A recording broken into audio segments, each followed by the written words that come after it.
Kas mäletad viimast korda, kui sulle midagi lubati ja siis seda lubadust murti? Meile meeldib uskuda, et Eesti on loodushoidlik riik ja et me oskame väärtustada Eestimaa loodust.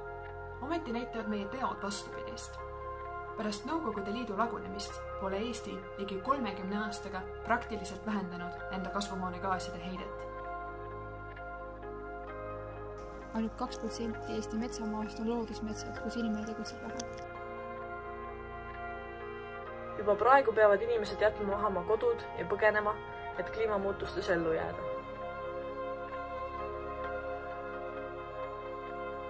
Selleks, et ülemaailmset kliima- ja keskkonnakriisist ei saaks täielik katastroof, peab iga riik ja kogukond maksimaalselt pingutama, et vähendada oma negatiivset mõju keskkonnale.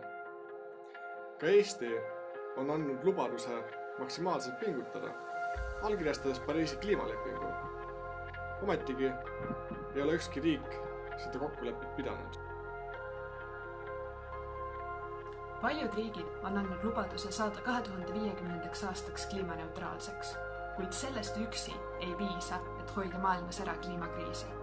Määrava tähtsusega on see, mida teeme enne 2050. aastat ja eriti see, kuidas tegutseme sel ja järgmisel aastal.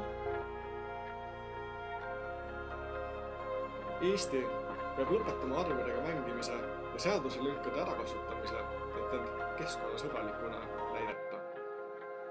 Eesti peab lõpetama fossiilkütuste toetamise ja päriselt ning kiiresti vähendama enne süsiniku heidet juba sel aastal. Üleminek kliimaneutraalsusele peab olema võimalikult õiglane ega tohi suurendada ühiskonnas lõhesid.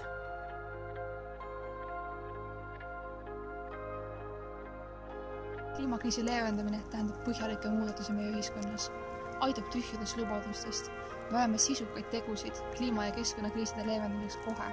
Meil pole aega oodata enam ühtegi aastat, sest iga kraad kliima kuumenemist on ohtlik.